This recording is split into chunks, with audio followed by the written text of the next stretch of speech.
Agora é o momento onde o Senhor dará a palavra do seu servo.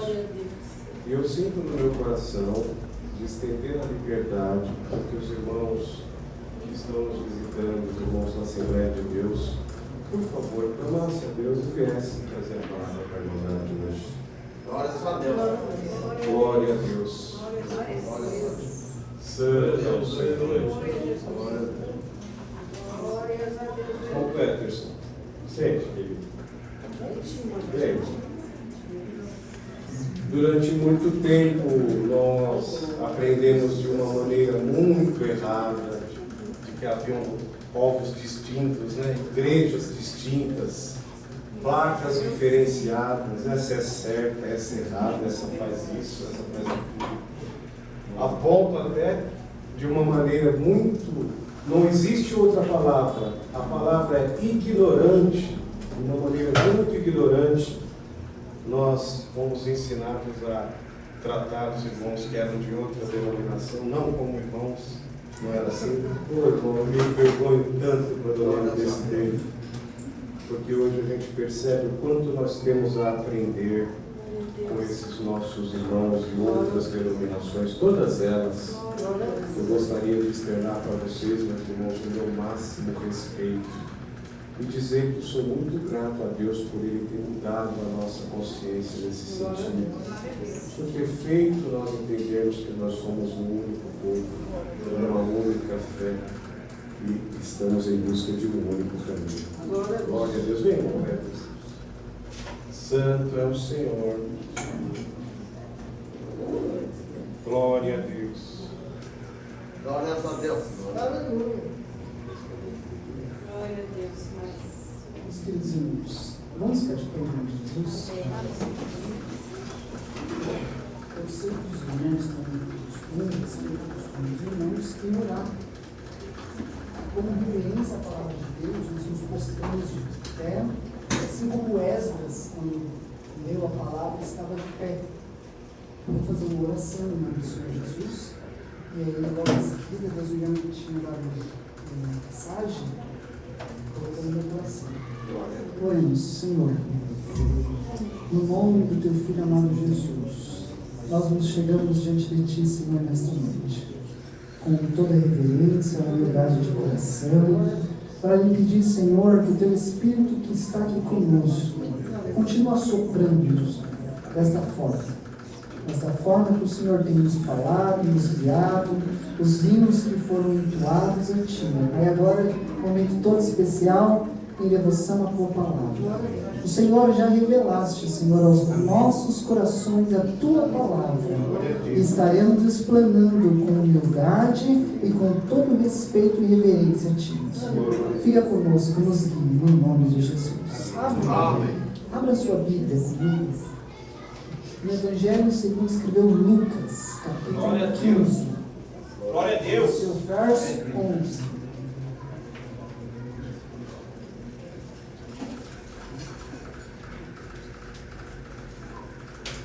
Vamos ler o verso 32. Eu quero ser fiel ao horário que temos. Verso 32 do capítulo 15.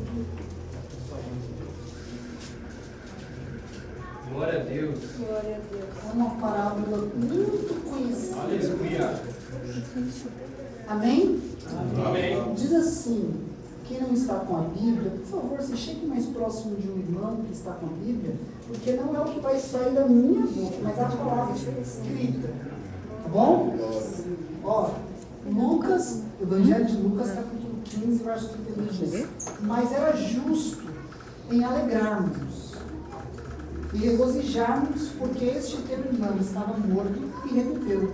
Ele estava perdido e foi achado. Sente glorificando a Deus. Glória a Deus. Deixa sua Bíblia aberta, em nome de Deus. Irmãos, o Evangelho de Lucas foi escrito pelo grande médico historiador Lucas. Ele não viu Jesus. Ele não andou com Jesus. Muito provável que ele tenha recebido todo o Evangelho do apóstolo Paulo, que ele foi seu companheiro nas prisões. E Paulo ganhou esse menino para Jesus, esse médico. Então, nós estamos lendo aqui agora, não estamos lendo qualquer um judeu, nós estamos lendo um médico, estamos lendo um homem sábio. É tanto que os irmãos estudar nos originais gregos, Lucas se destaca pela sua escrita. É uma escrita erudita, é uma escrita muito boa. E quando se chega no capítulo 15, ele vai falar de 3 coisas que se perderam. Ele fala da ovelha perdida, ele fala da dracma perdida, e aqui, para terminar, ele fala do filho perdido. Mas se você for pincelar na sua Bíblia, cada vez que a palavra pai aparece, você vai ver que passa de 10 vezes. Então, o centro deste texto não é o filho que se perde, mas o pai amoroso que recebe o filho de volta. É o pai amoroso que recebe o filho de volta. Grave isso na sua cabeça nesse começo. Jesus começa a propor uma parábola que existia 2 filhos. Um filho mais velho e um filho mais moço. Olha comigo no verso 11 que ele diz: um certo homem tinha, porém, 2 filhos. Este homem que ele está tratando aqui no texto é Deus Pai. E os 2 filhos que ele está tratando é as 2 alianças. É a aliança de Moisés e agora a aliança da graça. Sei que por muitas vezes nosso irmão Jean veio aqui com todo carinho falar Jean, e ele disse deste período muito triste na história da congregação cristã no Brasil, que as outras denominações eram taxadas como sectários. Eu mesmo tive uma experiência com a CCB do meu bairro, que para a nossa congregação, a gente tinha que subir a rua, e eles tinham que descer. E quando subíamos a rua para cultuar o Senhor, eles viravam para o outro lado da rua e viravam a cara, passavam. Ele era um ancião que estava lá, muito terrível na época, e ele ensinava que ninguém, a salvação estava dentro da congregação. O que me parece é o filho mais velho. O filho que não consegue enxergar que Deus quer arrependimento e misericórdia. Glória a Deus. Observa que o pai tem 2 filhos. O filho mais novo, ele fala para o pai, dá-me por direito a minha herança, porque eu vou embora. Irmão, só se requer herança depois que o pai... Então ele já estava pedindo a morte do pai dele antes do pai dele morrer. Imagina a dor do pai. Mas o pai, ele é um homem sábio, ele é um homem experiente na história. Ele não fecha a porta da reconciliação. Ele fala, quiser ir? Pode ir. Vocês já viram muitas pessoas dizendo assim, se você sair da minha casa, você não volta mais. Não é atitude de crente isso. O crente sempre tem que estar com a porta aberta da reconciliação. Tem muitas famílias sendo destruídas por conta da ignorância dentro das famílias. E o Pai aqui nos ensina que a misericórdia e o perdão é o alicerce para a reconstrução de uma igreja e de uma família no altar de Deus. O texto vai nos informar que o filho não se perde quando ele vai embora. O filho se perde dentro da casa. E hoje a estratégia do diabo, irmãos, não é fazer com que as pessoas fiquem longe da igreja. É fazer com que as pessoas estejam dentro da igreja, mas longe da presença de Deus. Você pode passar 40 anos dentro da igreja e nunca ter sentido a presença de Deus. Você pode estar passando 50, 80 anos servindo ao Senhor e nunca ter feito a vontade de Deus e não ser salvo. Porque a salvação em Cristo Jesus não é uma placa ou uma igreja, mas é uma experiência de uma conversão genuína, dizendo que você nasceu de Deus e não da carne. Se questione nessa noite, você é nascido de Deus? Você, como que eu vou me questionar se eu sou salvo? No momento da pregação do Evangelho, o seu coração pegou fogo. Você sabia que Deus estava falando com você. E você sabia que nada mais neste mundo tem razão da existência, a não ser você entregar sua vida para Jesus. Você sentiu isso de fato? Você é salvo em Cristo Jesus? O filho pródigo, ele perdeu uma visão dentro da casa do pai.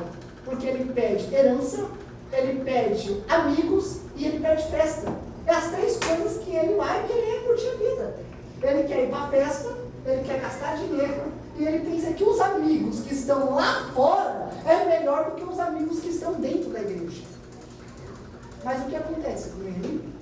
A vida começa a ensinar ele. A vida começa a ensinar que a festa daqui de dentro é melhor do que a festa lá de fora.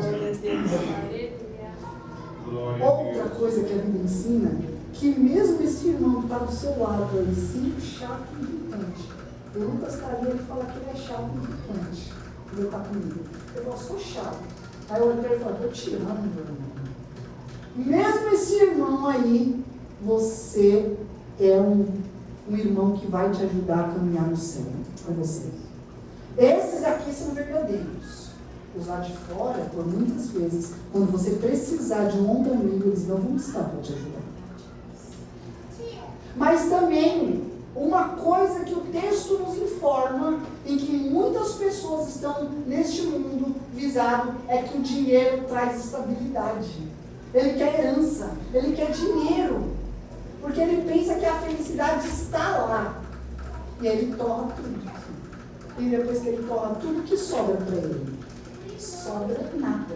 Apenas ser lá junto com os porcos.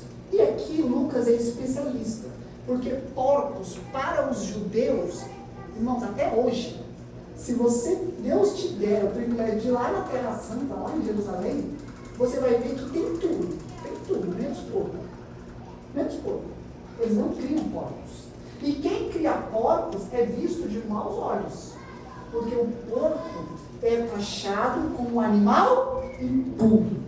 Pedro teve muito problema com isso, porque quando o sol desceu do céu e tinha um porco lá, Deus falou o que para ele? Mata e come. Ele falou, não, como que eu vou colocar uma coisa imunda na minha boca? Aí Deus fala para ele, Pedro, não diz que é imundo aquilo que eu já purifiquei. Ele estava tratando sobre os gentios ali. E logo em seguida no texto ele é levado à casa de Cornélio. E lá na casa de Cornélio, irmãos, acontece o sobrenatural de Deus. Mas o texto vai nos informar. Quem já ouviu falar que o filho pródigo comia as bolotas do porco? Levanta a mão. Alguém já ouviu falar? Mas está escrito isso na palavra? A palavra fala que ele desejava comer as bolotas dos porcos. Ele não comeu. Ele desejava comer. Que era uma ofensa, como eu disse, tremenda. Mas lá nos porcos, o Espírito Santo começa a trabalhar no coração dele. Lá nos porcos, o Espírito Santo começa a atuar. Começa a trabalhar. Começa a convencer o homem do seu pecado, do seu juízo e da condenação eterna. E aí ele fala assim, eu vou me levantar. Irmãos, não é errado, cara. Não é errado. Não é errado falar. Porque você é humano. E Deus sabe disso.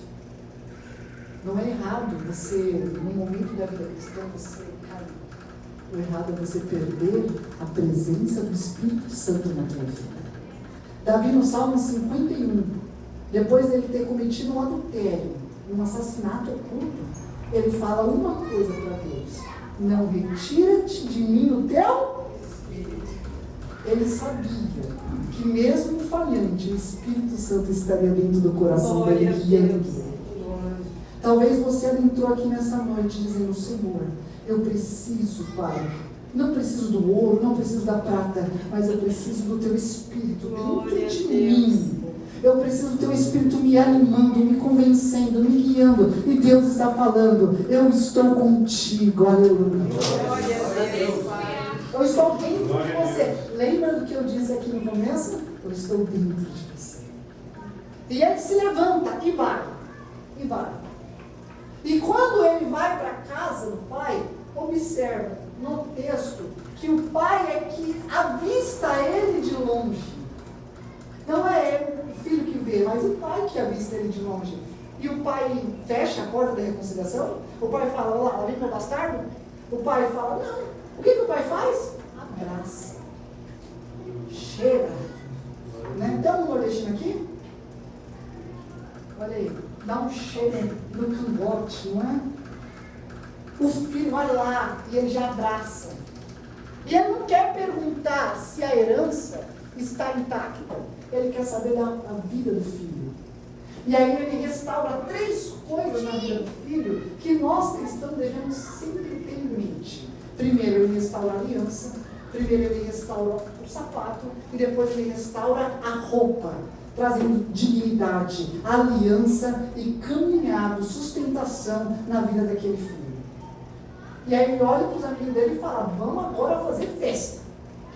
Que o meu filho voltou. E eu pensei que ele tinha morto, eu pensei que ele estava morto, mas ele reviveu, estava perdido e foi achado. E começa a festa. E quem manda fazer a festa, irmãos, é o Deus Pai. Quem já ouviu falar que quando um pecador se arrepende, há festa no céu? Quem é que faz a festa no céu? É Deus, não é os anjos. Os anjos participam da alegria do Pai em ver mais um voltando para casa. Os anjos se regozijam na presença do Pai, falando, vamos nos alegrar. Esse estava perdido e foi achado. Esse estava morto, mas reviveu. Aliás, irmãos, dói no coração. E eu estou falando de uma igreja. O irmão contou aqui o testemunho dele sobre o bendito Renan. E dói, não dói, irmão? Fazendo a obra lá. Como eu queria você rachando na Assembleia de Deus com esses meninos. Lá nós temos a banda. A banda, quando toca na rua, irmão, não tem como não rachar, né, Sandra? Mas racha mesmo. É, irmãos. Vai lá na banda do Belenzinho lá, o maestro racha. Ainda quando tá tocando sousafone, então ele fica mais gostoso ainda. Agora observa, tá tendo festa. O filho está se sentindo da casa. Falta quem? Falta o irmão mais velho chegando. Está vindo o irmão mais velho chegando. O irmão olha e fala, por que meu pai está fazendo festa? Observa o texto. Lucas descreve que o filho mais velho não entrou dentro da casa. O filho mais velho ficou lá fora e chamou. O que está acontecendo dentro da casa do meu pai? Aí alguém chega e fala assim, sabe aquele seu irmão? Olá, o Renan, que se ferrou na vida, foi embora, quebrou tudo, e ele voltou e reconciliou com Cristo. Está lá. Aí ele fala assim, meu irmão? Aí o pai sai, porque o filho não quer entrar dentro da casa para participar da festa. E aí o pai sai e fala, meu filho, entre. Aí ele fala assim, pai, eu estou tanto tempo com o Senhor. Este teu filho, olha o texto, leia o texto em casa, este teu filho vai, gasta tudo, o Senhor, ele volta, o Senhor mata um cabrito aí, faz festa, eu estou tanto tempo com o Senhor aqui e não tenho nem um novilhinho para fazer um churrasquinho com meus amigos.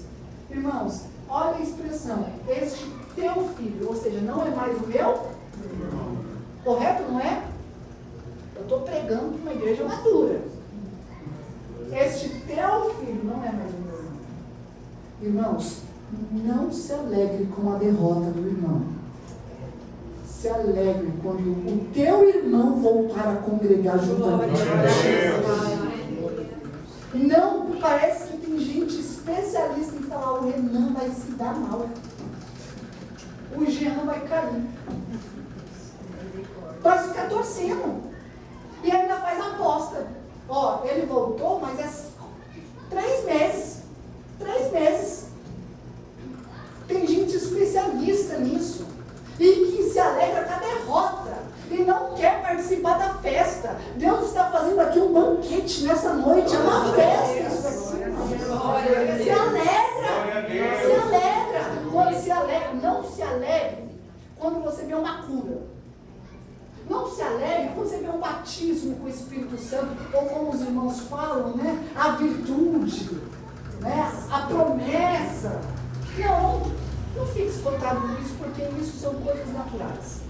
se alegre quando você vê um pecador, mas que teve uma vida toda arrebentada, chegando na igreja dizendo: eu quero aceitar Jesus como meu Salvador, que teve uma vida toda arrebentada. Você fala: agora é festa. Se o céu faz festa, a terra tem que fazer festa. Você celebrar por isso. Faça uma autoanálise. Você está se alegrando com o que dentro da igreja?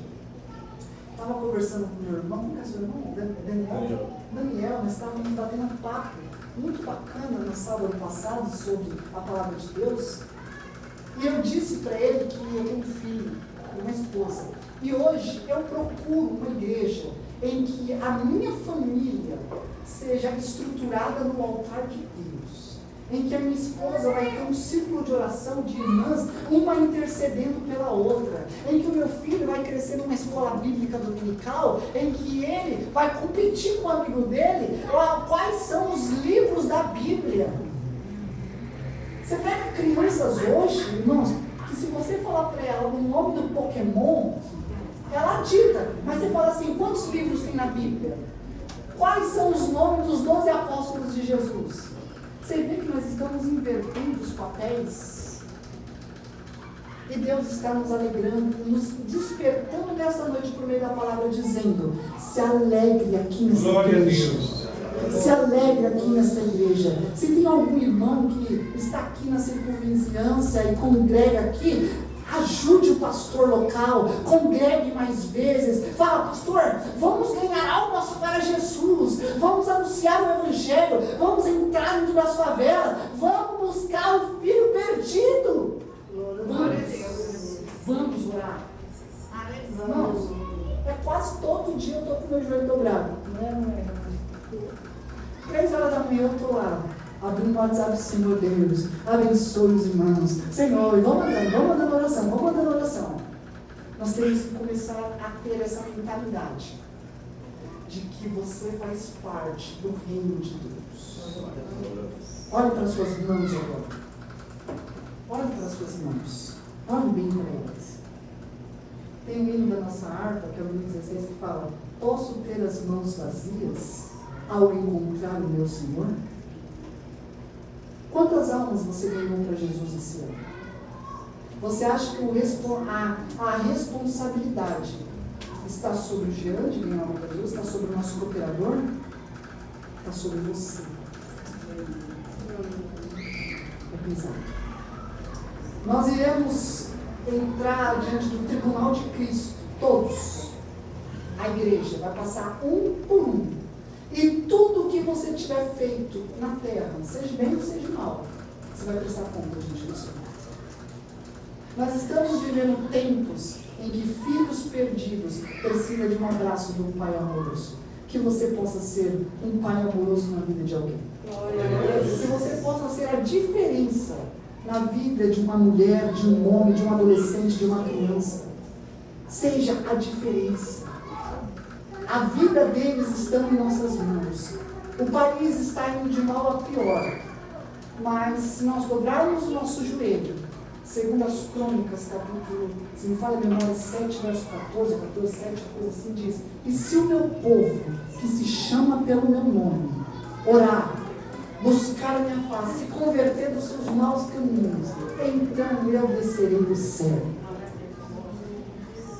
Eu ainda acredito num grande avivamento nos nossos tempos. Mas um avivamento que não é esse que nós conhecemos, de falar em línguas estranhas e de ter dons e profecias, mas um avivamento, irmãos, que já está soprando. Já, isso que Deus começou a soprar, como o Senhor falou, e iluminar as nossas consciências, é o avivamento dos últimos dias. Deus está soprando, Deus está fazendo uma obra no momento das igrejas. Deus está abrindo a consciência de muita gente e entendendo que o Evangelho é muito mais amplo, é muito mais impactante do que simplesmente botar um véu, joelho e congregar. O Evangelho vai muito mais além disso.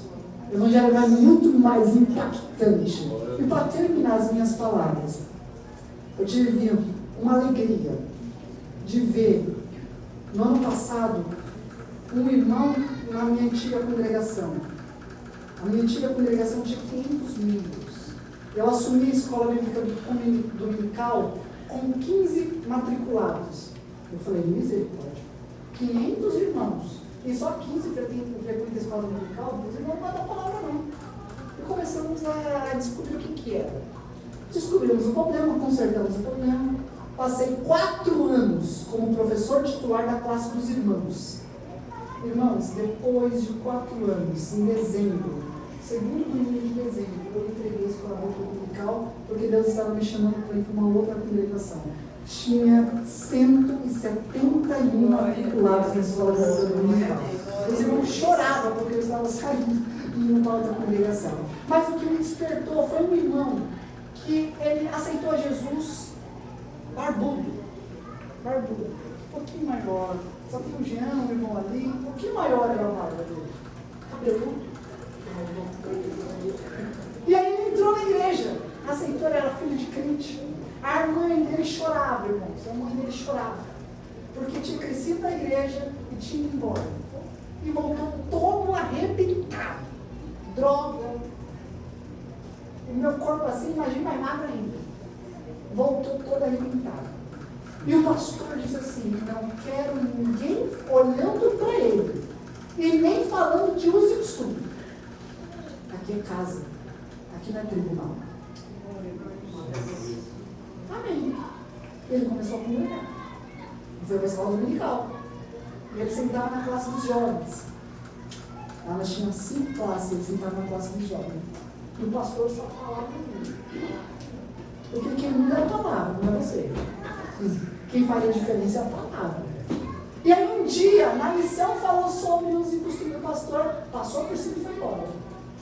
Irmãos, teve um dia que ele chegou, todo transformado, barba feita, cabelo cortado, social, na estica, nem parecia aquele rapaz que a gente tinha visto. Social, sabe, esporte chique, né, que o pessoal fala. Eu olhei assim, eu falei, eu olhei pra minha esposa e falei, é o mesmo? Quem transforma o homem é Deus. Glória a Deus. Quem faz a imagem e a semelhança é Deus. E não perca tempo com essas coisas. Quando eu olhei ele, eu abracei ele e falei, meu irmão, você é doutor, você é um advogado, por que você é brincando com ele? E está congregando até hoje, irmão. Glória a Deus. Então que os irmãos levem essa palavra nos nossos corações. Seja uma bênção. Uma bênção. Saia daqui hoje dizendo, eu vou fazer a diferença. Eu não quero ser eu quero ser o Filho de Deus. Eu quero ser a bênção no altar do Senhor. Amém? Agradeço pela oportunidade em nome do Senhor. Glória a Deus.